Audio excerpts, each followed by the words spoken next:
My name is Madison, and this is my philosophy assignment, the and number 1. This is my partner Nadeed.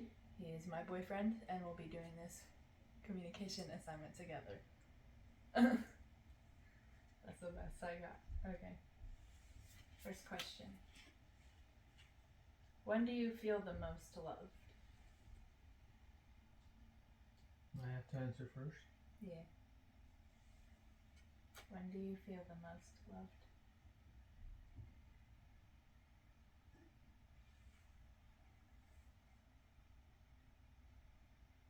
I would say I feel the most loved when we're hanging out and it is like a gesture from you that I see. It's something of me that you take notice, or just a habit of mine that you take notice, and then you take note of it, and then you do something to kind of like surprise me with whatever it is that I do, like whatever kind of gesture that you do for me. Like say, if I like something, a certain kind of chicken, you'll bring it over, or if it's a certain kind of candy, you'll bring it over, or just the simplest things is I can just lay down, or I can just be seated, and you can sit beside me, and you can hold my hands or rest your head on my shoulder. That's when I realize that I have someone that loves me. That's when I'd say I realize that I feel loved. Same thing goes for my mom too. Whenever I'm not eating, and she will just like kind of drag me out of my room to make sure that I eat, or just like drop me food off upstairs in my room if I don't want to come out. Just making sure that someone's there to make sure that I'm always fed, taken care of. Those are like the kind of moments that I'd say I feel the most loved. I think that's really important, especially in a relationship, and just having someone there that you love and someone that you know shows those efforts and like makes those efforts to love you, just to like try and get your emotions, and it's more of a comfort than anything, just to know that like someone is putting in the effort for you. And that's exactly how I feel too, is just making sure that someone puts in the effort. But one thing that I did want to ask, is there anything I can do to make you feel more loved? No, nothing on top of my head. I don't really, it's not something that you think of as the A, B, and C that you do to make me feel more loved. It's just in the moment. It's like a candied moment that just happens. And it's kind of in the moment, a gesture that someone does that makes you real. At least for me, it makes me realize that I'm loved. Yeah, I can't tell you need to do A, B, C, D to make me feel loved. Not for me, it doesn't work like that. Yeah, that's a good way to put it. Yeah, it has to be something in the moment. I feel like, especially like the most generic kind of love just comes from something that's in the moment. That's the most generic, the most genuine, I guess you could say, kind of love. That form of love that they just show you because they want to, not because they're being forced to, not because they're looking to please you or anything like that, just because they feel it deep in their heart that they want to. Just the idea of, I really love this person, and I really want to show them that I love them and how much I care about them. I feel like that's the most special type of love. Yeah. What would you say? When do you feel the most loved? Like what certain things? Mine is very similar. I feel the most loved when someone puts in an effort to do something that they know that I like, something that they know that I genuinely wanted, or something that I genuinely wanted to do with them, or something that I really needed at that moment. Like something that maybe not even something that I told them that I needed, or something that I told them that I wanted them to do, just something that I really need them to do. Kind of like mind reading, but in a sense no one can read minds, but just something that they know that I need, or something that, like making me chicken soup when I'm sick. Like something small. It doesn't have to be like a big gesture, but when someone does like those little small gestures for me, it just makes me feel very loved. So very similar with mine. Yeah. Just anyone that puts in an effort, or an honest effort to at least try to show you that they appreciate your existence, and they just want you to show, or want you to know that you are loved. That's really important. Mm-hmm. Yeah. Should we move on to the next one? Yeah, sure. Alright, so I guess now I draw one card, right? Mm-hmm.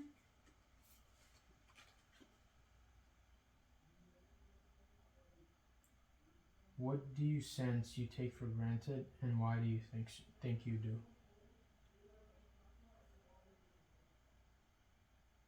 I think I take things for granted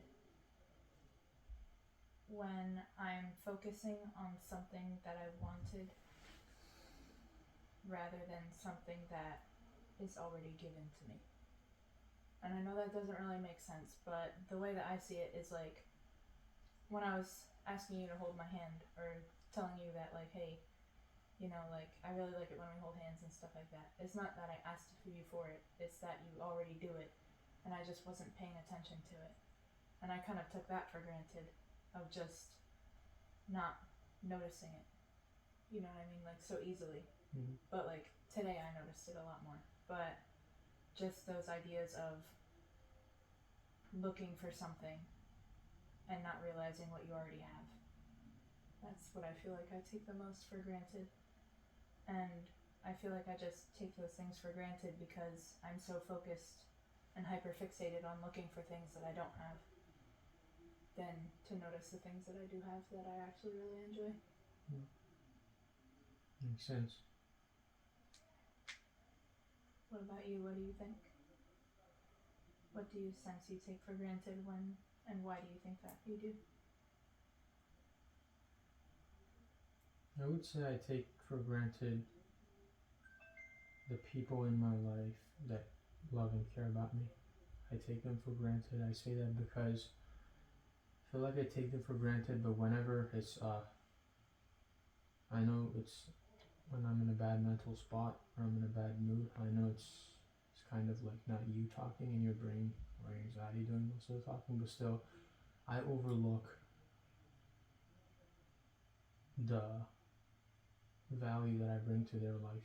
I kind of overlook what I do for them in their life, and I just kind of bypass it and make it all about myself and my feelings. I kind of think in a selfish way of, oh yeah, it's my life and my problems. I need to distance myself, or I need to take myself away from the situation, or I need to do something with myself to get myself away from the situation without thinking the other people that are dependent on me, or the other people that care about me, or other people that love me. So that's in a sense why I take them for granted, is why I don't do. I take it for, I just don't. It's not that I do, it's I don't think of them in those moments, is what makes me realize that I don't really value them as much as I should. I just feel like I take them for granted because it's just something, just like you said, something similar. It's just something that's in front of me, so it's easy for me to take for granted.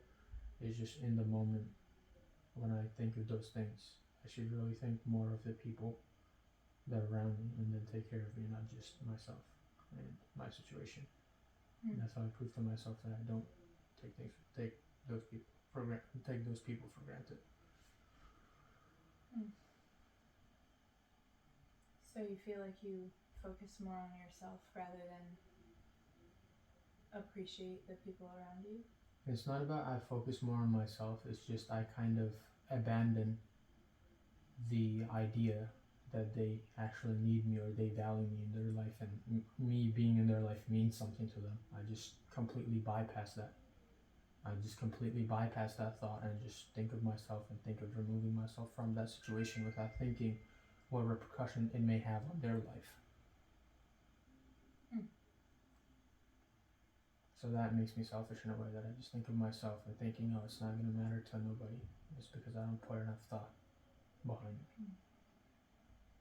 Well, I think you do a pretty good job of showing that, like, you have value in my life. I think that you do a good job of just making sure that, like, I know that you're there, and I know that you are always going to be with me, and I know that I'm taken care of because I know that you always show that you value our relationship and that you're not going to, like, up and abandon me anytime or just do whatever you want for no reason. Pause it. I think that you do a really good job showing that you know that I value you. relationship and you don't take that in a sense and just shove it aside. I know that you pay attention to that, and I know that you notice that. Most of the time, but it's not true in every case. Sometimes I don't, that we're doing something better than other people. Why do you think that? Because sometimes I just think of myself and I want to remove myself from a certain situation without thinking the value I have in your life. And same goes for every other people that care for me and love me. I don't think about them once. I take them for granted. So I just kind of want to move myself from that situation because I'm being selfish in that situation.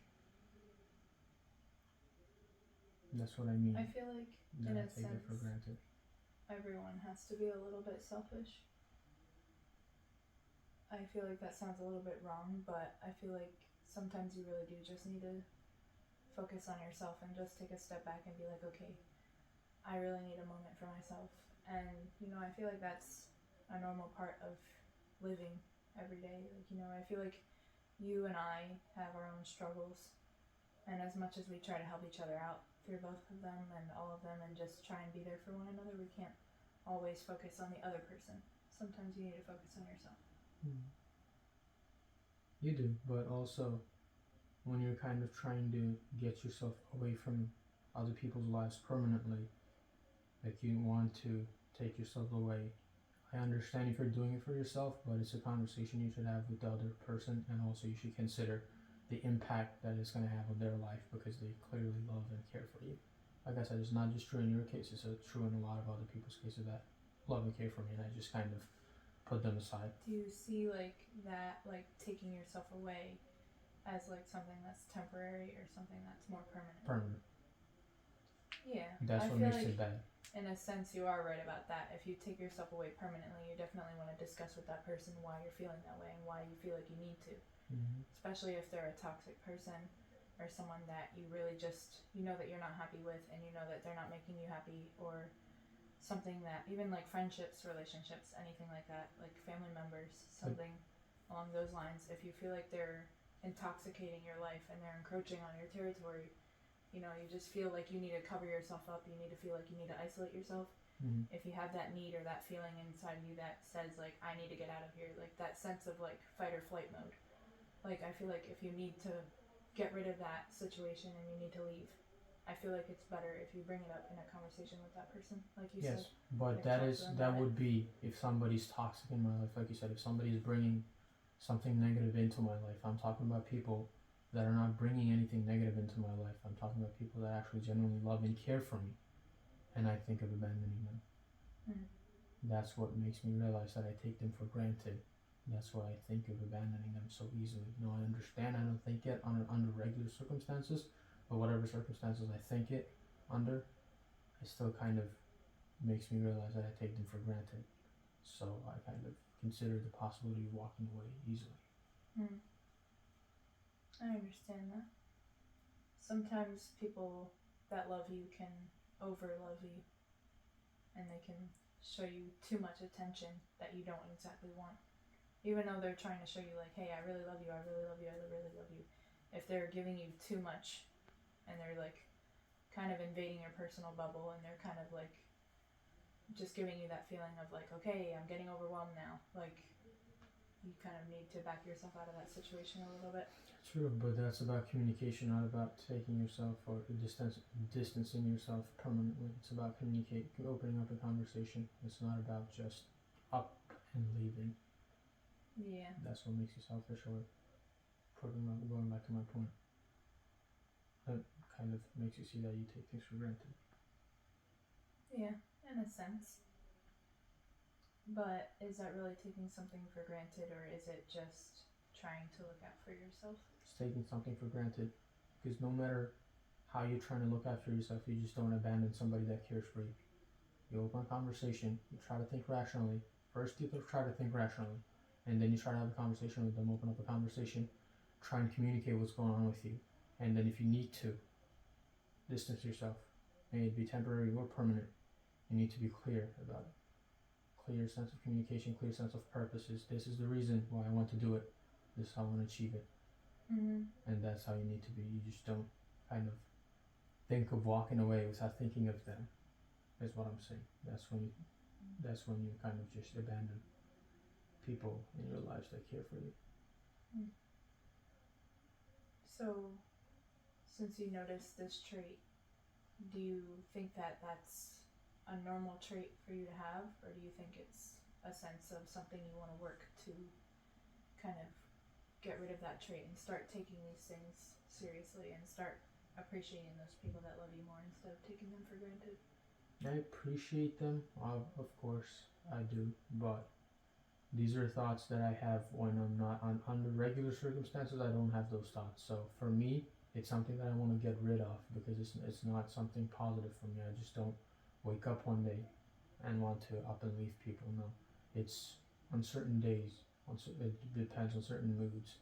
It depends on usually negative moods. Usually like whenever I'm going through negative thoughts or it's a negative impact.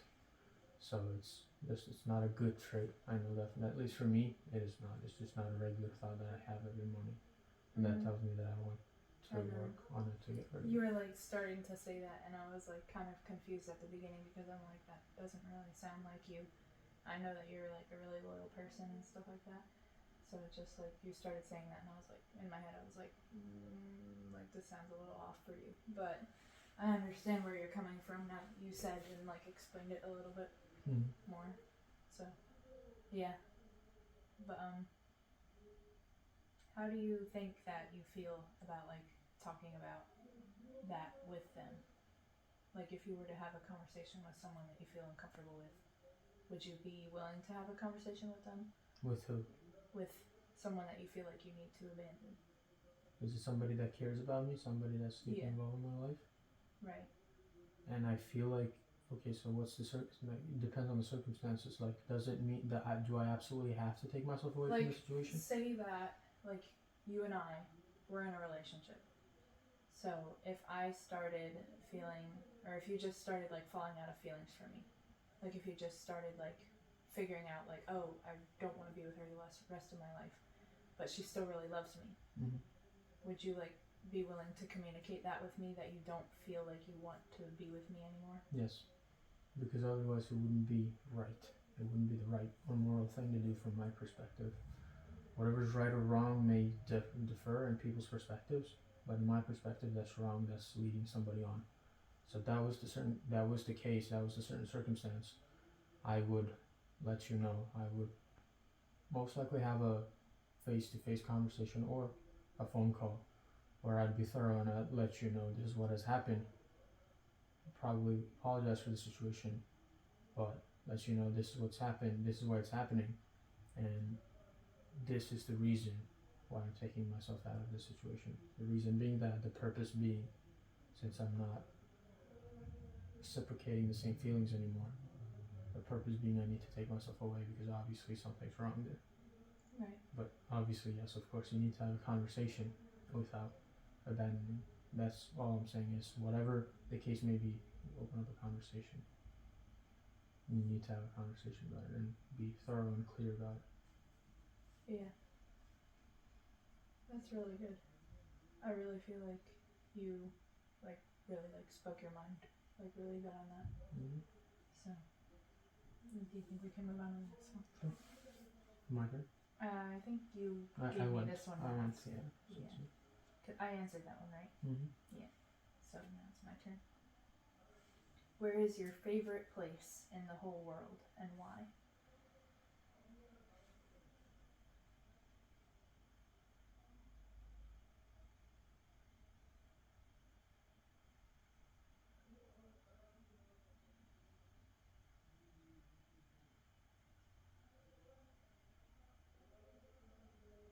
Okay.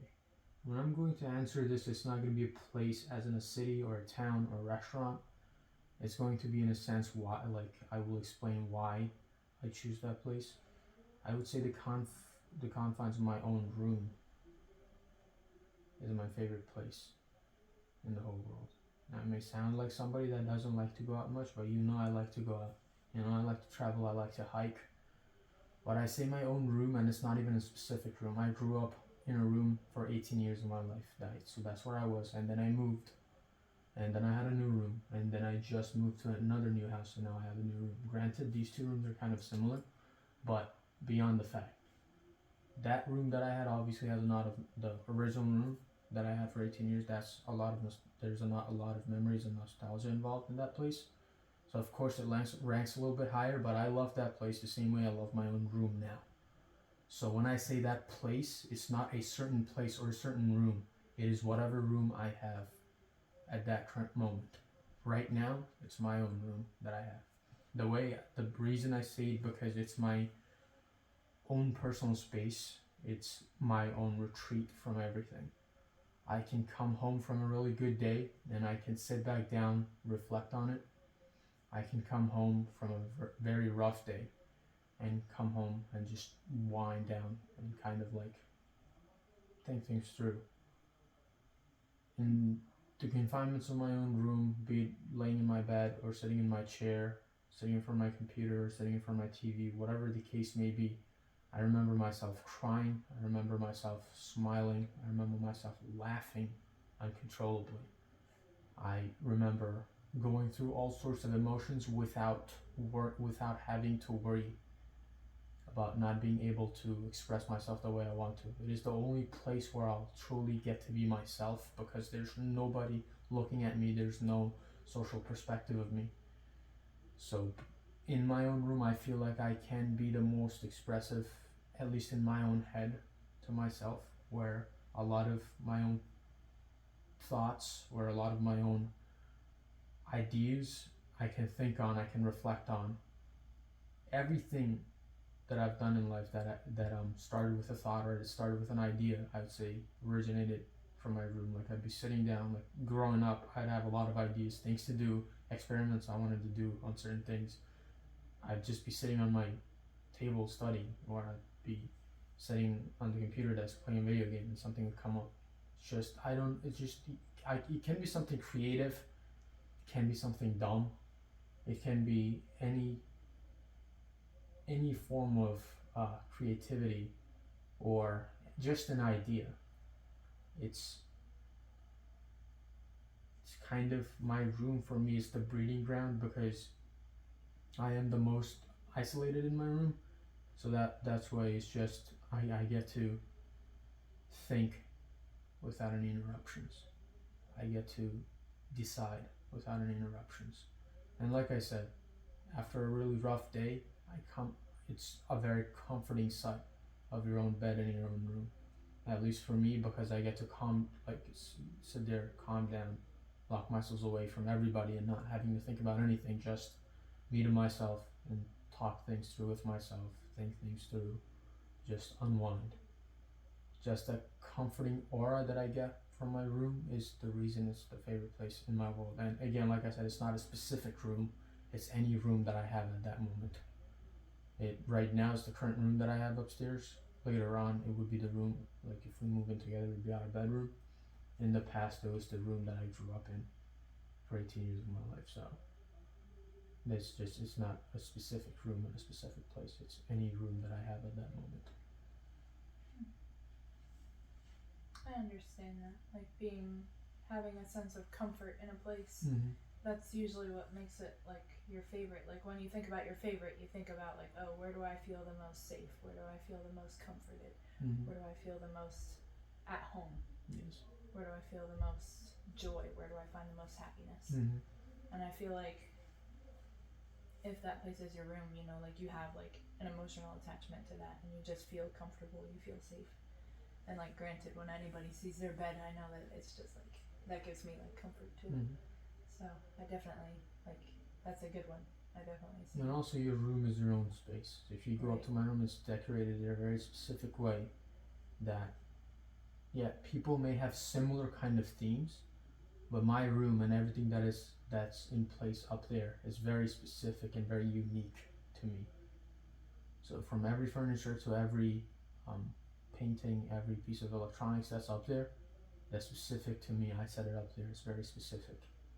So my room is set up in a very specific and unique way, and it's unique to just myself and nobody else.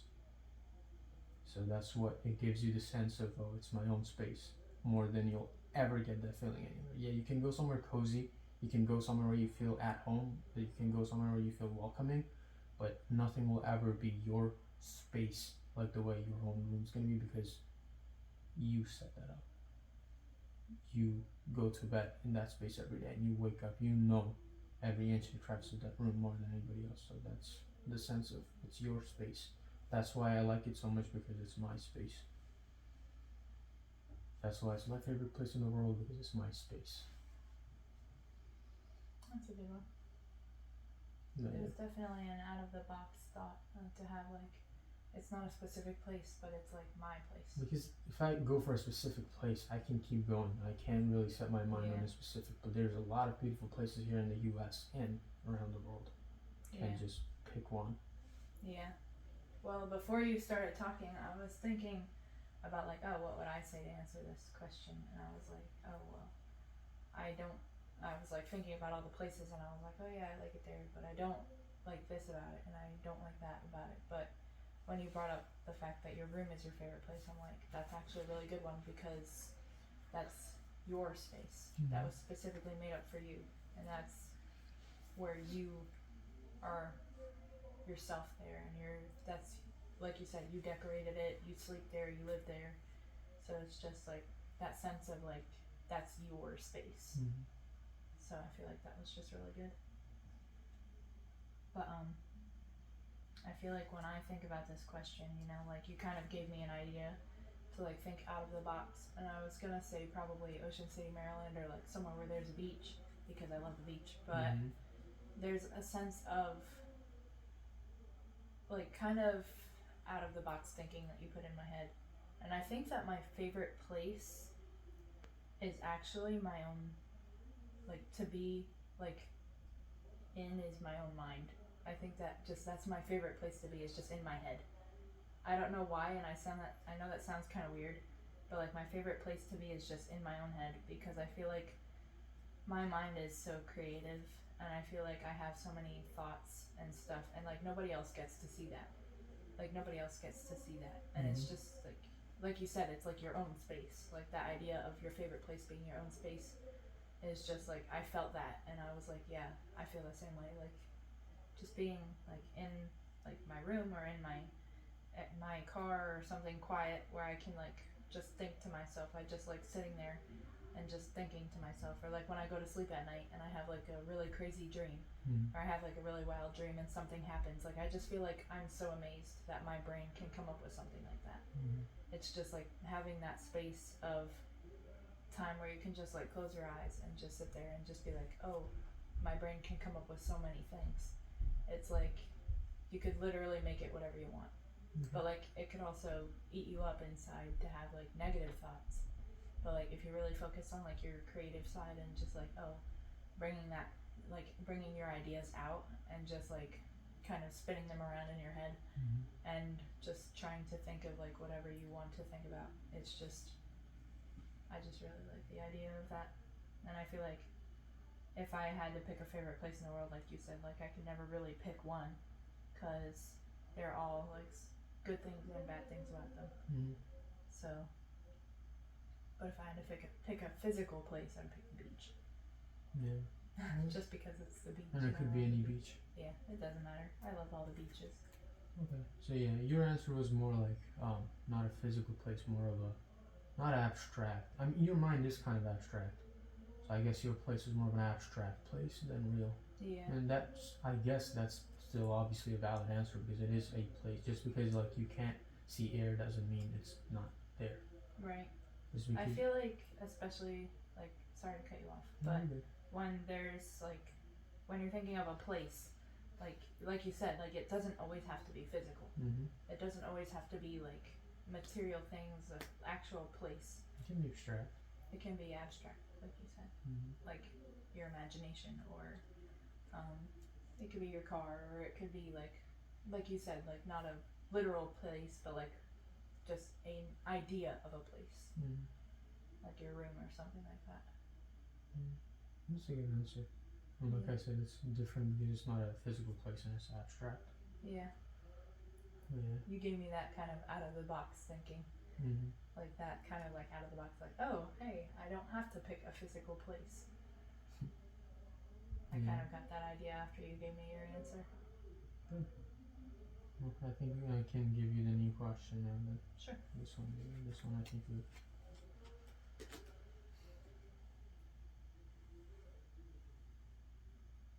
Why are you smiling? if we had to create something together, what do you think it would be? I told you, a family and a life together. That's all I dream about every single day. That's it? I thought it was supposed to be a more in-depth answer. Well, yeah, I'm going to put an in-depth answer. If we had to create something together, I really want, of course I want a family, I want kids and everything like that. So if we had to create something together, it would obviously be a life together. I want to see a bunch of mini yous running around with your hair and your eyes. I want to see a bunch of mini us running around. I want to see, like, I want to go on those picnics and stuff like that as a family and just have like that cutesy little life together in our house and have that morning every morning where we wake up and we make breakfast for our kids when they're still asleep. I want to have all those things, and if that's the one thing in my life that I get to create with you, or in general, just in general, that would be the first one that I pick. Okay. I live and breathe for that every day, and that's the reason I wake up in the morning, and that's the reason that I go to sleep at night, knowing that I'm gonna have that one day, and it's okay because every single bad thing that I do every day is worth it. Because that's the one thing that I want more than anything. Yeah, that's a good answer, and my answer for that question would be within the similar lines, but if I have to think a little bit deep into it, I would say if we had to create something together, it would be our own home. Yes, you can buy a house. You can buy a house in Pennsylvania, you can buy a house in Georgia, you can buy a house in Alabama, you can buy a house in Arkansas, you can buy a house in Missouri. You can buy a house, but there's a difference between a house and your home. I agree. So for me, whatever house or whatever place we buy, wherever it is that we buy, or whatever it is that we settle into, I want to create our own home together. So that, of course, like having a family there, creating our life together is part of it. But just the idea of moving into a house from the first day to turning it into our own home, decorating it, putting every piece of furniture. Like I said, going back to my previous answer of the room, that every piece of electronics and I might have similar equipment. Like, of course, I have a PlayStation 5 up there. A lot of other people do in their room as well. But the PS5 set up the exact way with my monitor hooked up in a certain way on my desk, that is very unique to me. That is just unique to my PlayStation 5 in my room. Somebody else may have a PlayStation. You have a PlayStation 5, but your PlayStation 5 is set up in a very different way. So that's just the idea that yes, we may have similar equipments that a lot of other people may have around the house, but the way you place the equipment, the way you design it out is the part of creating the home. So of course, if there is something that I look forward to, or if I had to create something together, that would be a home together where we could come back to and wind down and relax and a place that we get to call home. I really like that idea. And I really do like that idea because you know how much I like to decorate. I love decorating and I love interior design and all that stuff. But the more thing that I was thinking about, and to put like both of our answers together, is like you said, like creating a home with your family and stuff like that. And I hope one day that's gonna be me. But like us together, I mean. But if we had that together, like just when we went shopping today, like we saw all those cute things and stuff. And I just imagine like all of our kids' toys laying around and just like having like all of the things in a certain way. Like you said, that's unique to our family, that's unique to our space, or unique to your space or my space or whoever. Just if we have like just something that's like sitting around or something, it'll be an adventure. Like when we first move in together, I imagine us like having no furniture and just having like just a little bit of money in our bank accounts and just a dream of having something bigger than that, and just starting a life together. We'll just be so happy that we're just out and we're starting a life together. I just imagine that, and it just makes me so happy. And there's no material things in that. There's just a little bit of money in our bank accounts and a home that we moved into, that we just bought, and no furniture or nothing like that. We might have like, maybe we'll take a little bit of time to maybe get some things, but we're going to arrange them a certain way, we're going to have them a certain way, And I just imagine us like designing like our first baby's room together or something like that. And just imagine like picking all of those unique things out just the way that we like them and just having them put a certain way. And I imagine us like building all of the furnitures together because I know that last time we built the entertainment center for your TV, it was just like such a like an experience together because we were doing it together for the first time. And I feel like the more things that we do together for the first time, if we have to create something together, like we'll have all those unique experiences to go along with it. Exactly. That's what goes into building a home. It's not just the material things of it, it's more of the experience and what Right. you put into it. That's what I was saying. I really look forward to having that with you. But yeah, of course. And just having that, like, just doing those really unique things. I love it, and I really can't wait for that. Me too. I agree. I guess we can move on to the next question now then. Yeah. That one was your question, so Mhm. now I get to. On to the next I still question. really like that question. Mm-hmm. Okay, my turn to ask a question.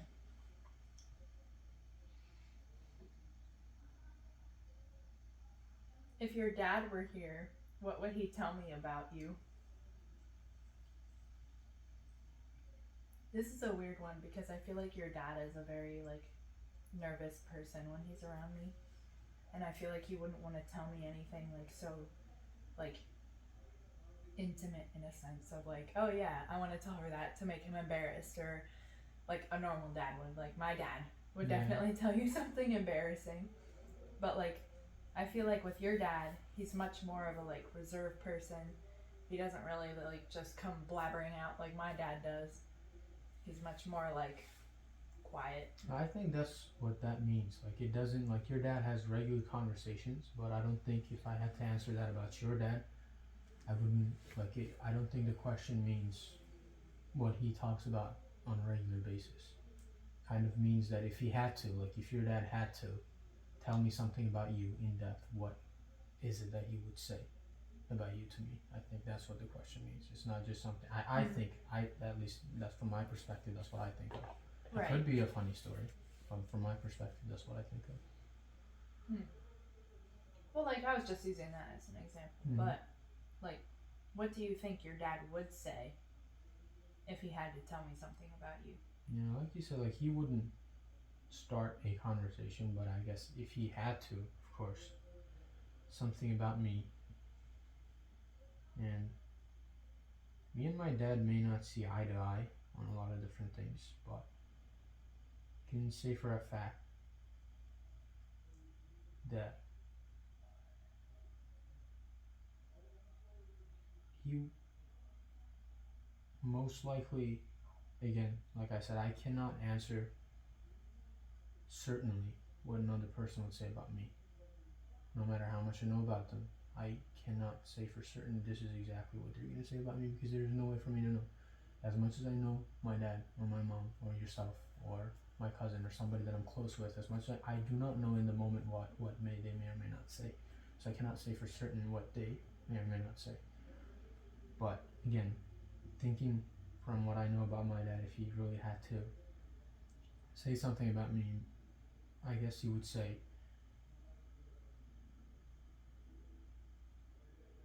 that he admires the effort that I put in. Because from day one,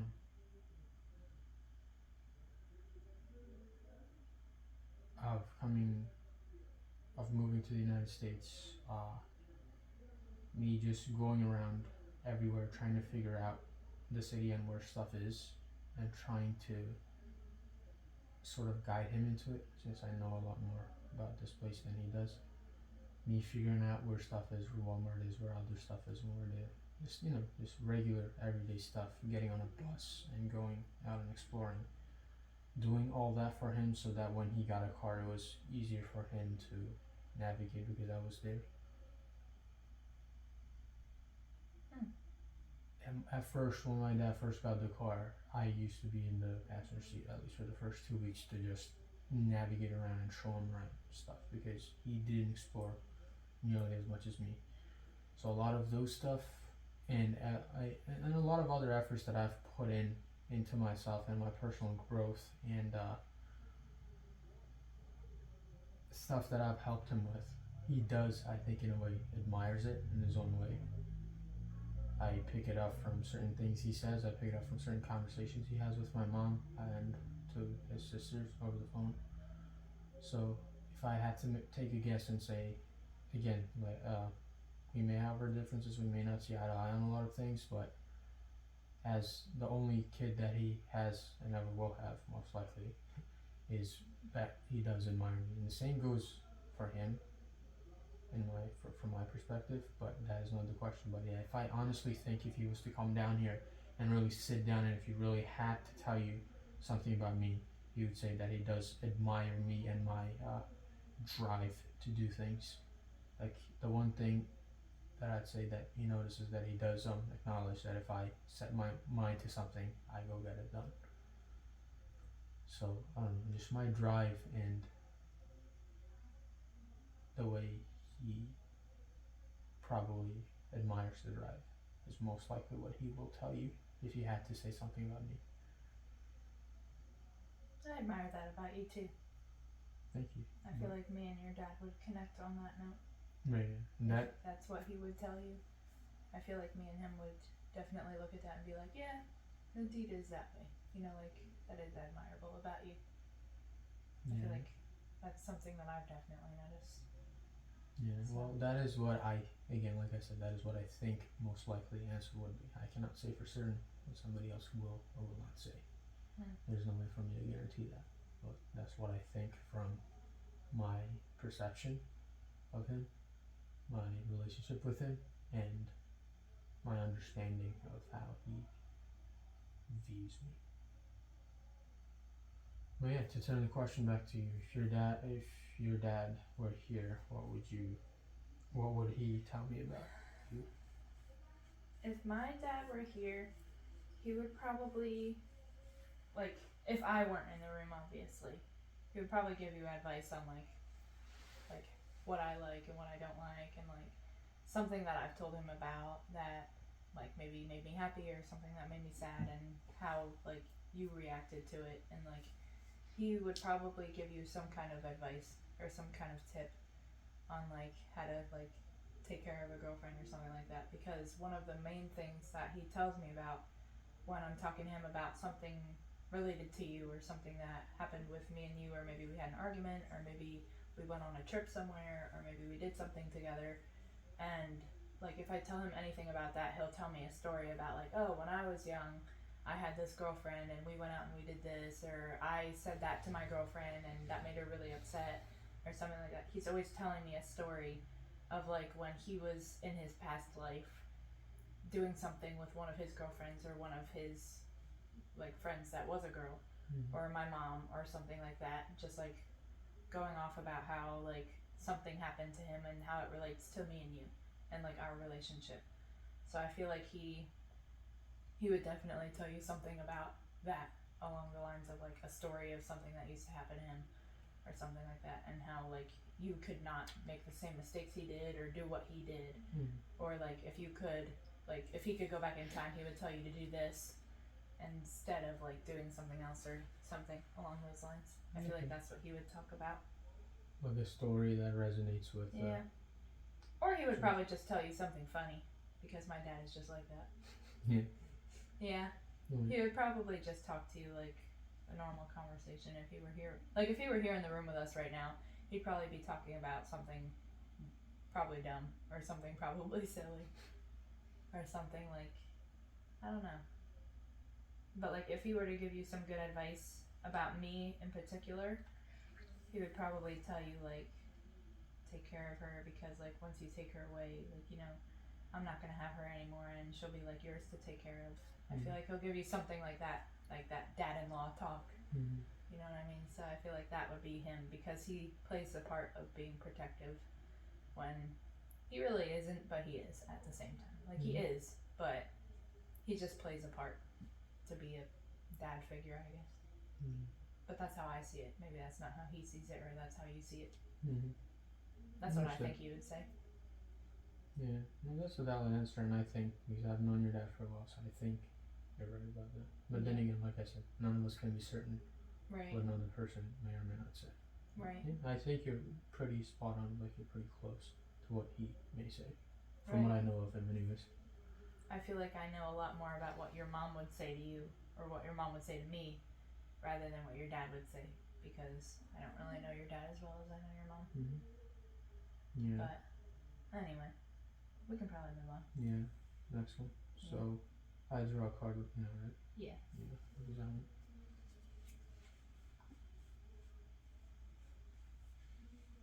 What do you think you were born to do, but aren't?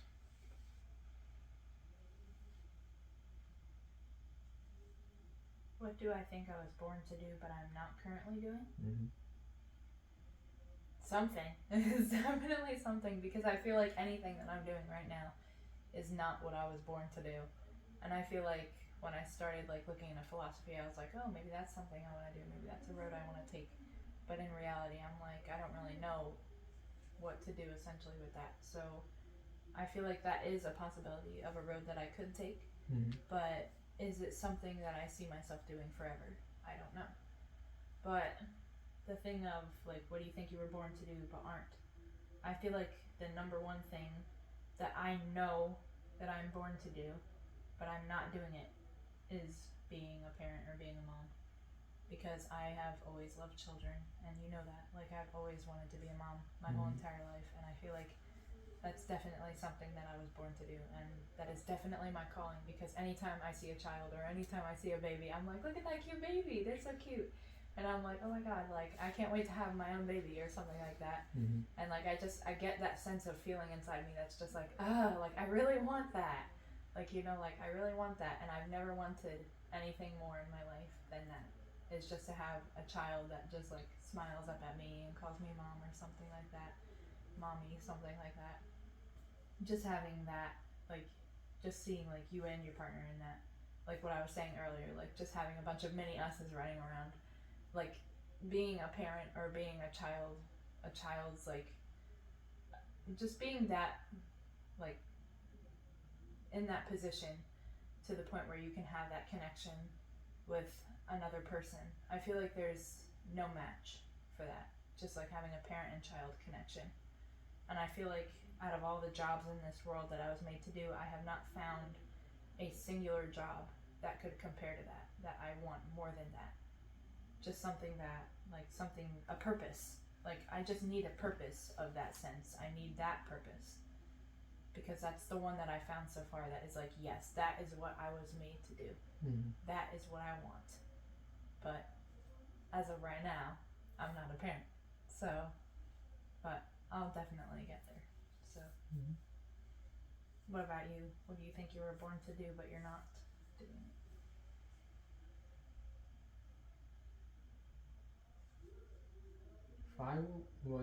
If I were to answer this question, in a way that would make sense, I guess, to some. I mean, it makes sense to me, but in a way that would make sense to everybody else. It's just, me personally, I don't think anybody is born to do anything specific. Again, that's a broad term. Somebody, like your sister, she may think that she was born to be a nurse. Too. So that's a broad statement to say for somebody, but that goes on. Again, I can't speak for everybody else because I'm not everybody else. I'm just myself. So I'll speak for myself, and I'll say that at least in my case, I feel like that like, if you feel like you were born to do something specific, like you were born to do this specifically, that is just something predestined to yourself. I don't believe in destiny in that sense, that okay, I was destined to be great, or I was destined to excel at this. There were times I was really serious about getting into basketball. There were times I was really serious of getting into the medical field. Not necessarily a doctor, but like medical, as in like any kind of like medical sales, or there's a lot of things back in the day, like even back in high school I was looking into. Then I graduated another year in high school, and I realized medical field is just boring. I knew a time where I was really into movies and acting. I would read books about method acting. I would look into method, like just observe people's acting. Like I would watch a movie over and over again. That's why you would see that I've seen certain movies over 100 times, if that. Just because I used to watch those movies in a way to research it. But I can't say I was born to be an actor. I can't say I was born to be in the medical field. I certainly wasn't born to do any of those things. I know that for a fact because I kind of drifted away from those. Neither one of those called me. I want to do right now, as of my understanding of life, I find a huge passion a huge drive to go towards law enforcement. I find a passion towards the military, but I'm not going to say that I was born to be a cop or I was born to be a military man. I don't believe I was born to be either of these things, because I believe if I wanted to do something, I can achieve that certain thing. My thing is, if I want to do, it's just that goes for anybody. If a human being wants to do something, and they put their mind into it, I think most of the time it is possible, unless if it's something impossible, like, oh yeah, someone will levitate. So that's just breaks the laws of physics and you're never going to do it. But I'm talking about something logical, like somebody wakes up one day and they realize, like, no, you know what, like a high schooler wakes up one day, he's like, no, I'm going to be more serious about football. I want to get into D1 in the college and I want to get into NFL. Yes, it's a very competitive field. I'm not saying it's going to happen for certain, but if you put your mind into it and you give your 110%, you may as well make it happen. There's nothing stopping you. Same thing. If I or somebody else wants to be a Navy SEAL, that's not an easy feat. I'm talking about the military side of it. If somebody wants to go to the top of the top, like the Navy SEALs are renowned worldwide, that is like one of the hardest things to accomplish. Not everybody, but if you made your mind up to it and if you want to do it, you can do it. So I don't think that I was born to do anything else. I think I was, if I were to believe in destiny, and if I were to, I try to think that I believe in myself. If I think my destiny was to anything, my calling was anything, my calling was to master whatever it is that I'm doing. So whatever it is that I end up doing for a living, I want to master it. Like, I want to be an expert on it. So if I go into law enforcement, I want to climb through the ranks and I want to go up as high as I can. That to me is what I think I was born to do, is just figure out my field. Whatever field that I may work on, just figure it out and just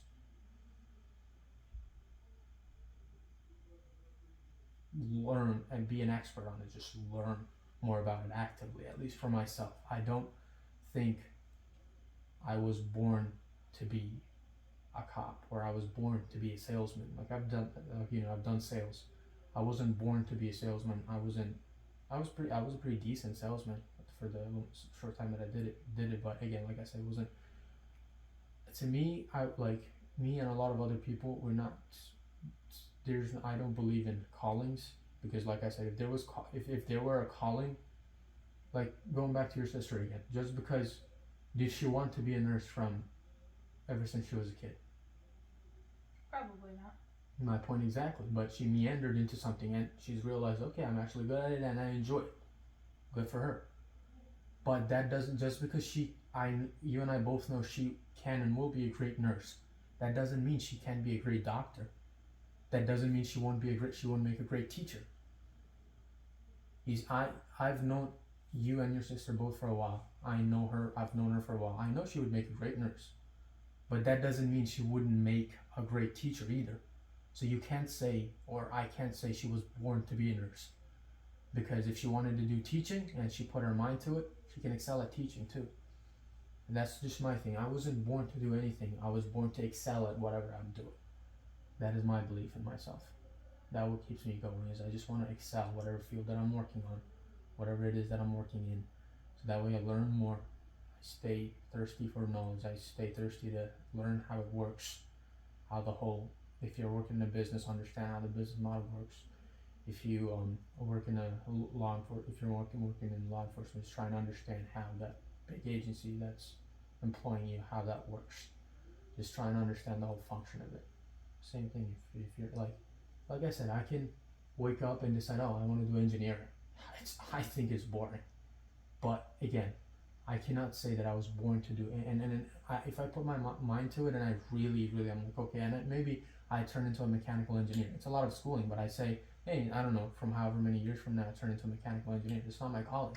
But I don't, I cannot say that for certain because I don't believe I was born to do something specific. In a way, I feel like a lot of people are not born to do something specific. You can't really, what you can do is try and find a purpose. What I mean by that is do something and try and understand why you're doing it, why you see value in it.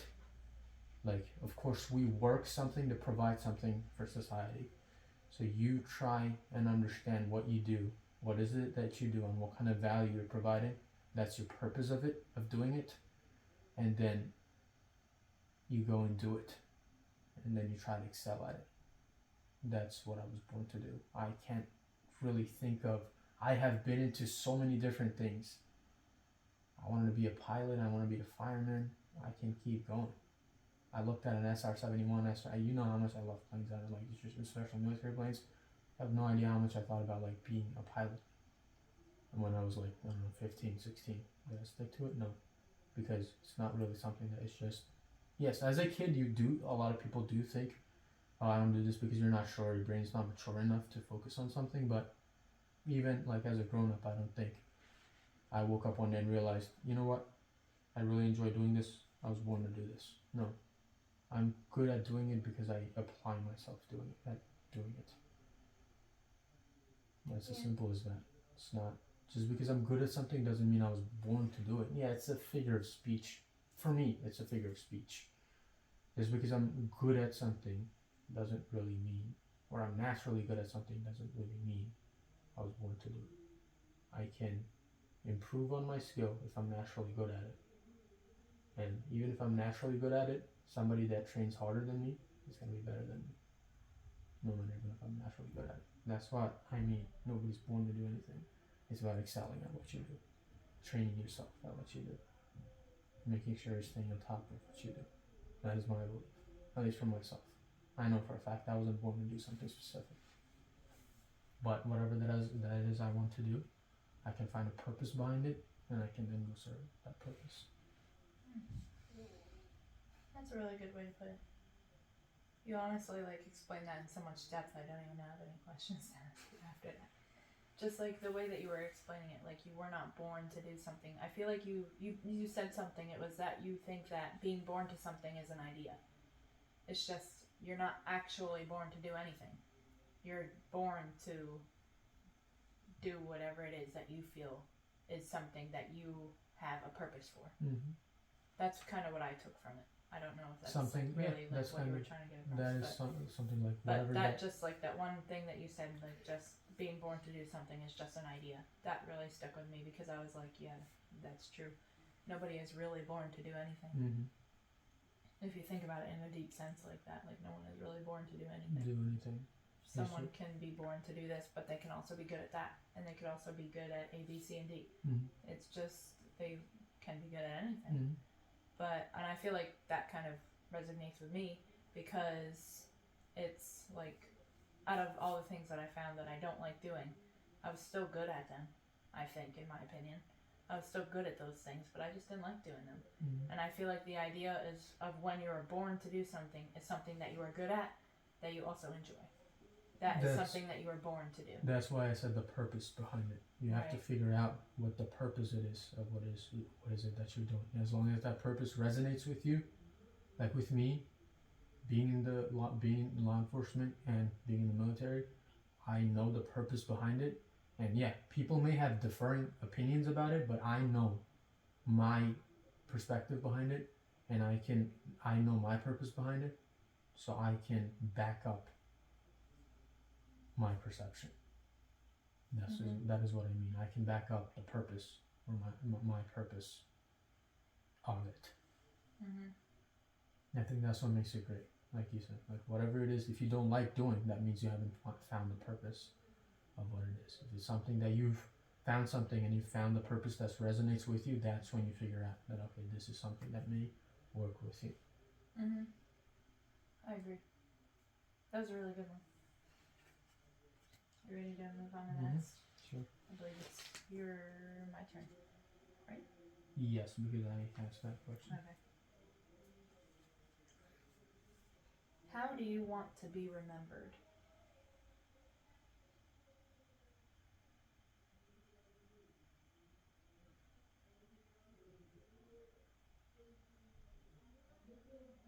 I guess this one is talking about like if you were to die or something, or if something. Yeah, just what kind of Just legacy like how do you you, want to or even just like walking down the street and you like have a friend or something that you're talking to and they walk away from you. How do you want them to feel about you? How do you want them to think of you? How do you like want what them kind to of talk vibe to other people about yeah, you? kind of vibe or legacy am I leaving behind? Right. Like how we talk about like some coworkers that we had or some friend that we have and we're just like, yeah, he's a really good guy. Like I feel like that's how people remember you. You know, like if you could think of it in that sense, or if you were to like die or something dramatic like that. Yeah. How do you want people to look back and be like, oh, he was the best cook ever, or something like that? Like, oh, he cooked something really good that I really liked, or something. How do you want to be remembered? I guess that's just how I took the question. But you can take it however you like.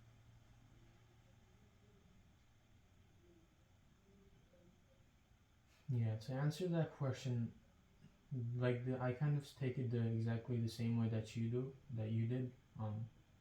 That is whatever kind of legacy am I leaving behind, or whatever. If it's like a short, like if it's obviously if I'm passing away, it's whatever kind of legacy I'm leaving behind. And if it's like more of a short-term conversation that I'm like catching up with a friend and I leave, what kind of then it's not really a legacy. It's a short conversation. It's more of a vibe. Mm-hmm. So to like trying to understand myself, and it's just I don't want to sound full of myself when I say it, but I'll explain what the answer is and why. I want to be remembered as somebody inspirational, somebody not admirable, more I mean, of course admirable to a sense, but not as much as inspirational. If I were to catch up with a friend and they were thinking of doing something, it may be they want to get into college, maybe they want to try out a certain job, maybe they're trying to get a certain certification that they always wanted to get but they never did, so it's holding them back, so they want to do it. Or maybe something as simple as maybe it's a friend who dropped out of high school and they want to get their GED done, so they just don't have the motivation, or they're not finding the motivation to do so. So I will answer the first aspect of it. If it's a short conversation that I'm having with a friend, it could be any of those things. I want to inspire them. I want to tell them that whatever it is that they're first try and understand what it is. Why are they trying to accomplish what they're trying to accomplish? That first and foremost, you have to understand that was what is driving them to try and accomplish what it is, whatever it is that they're trying to accomplish.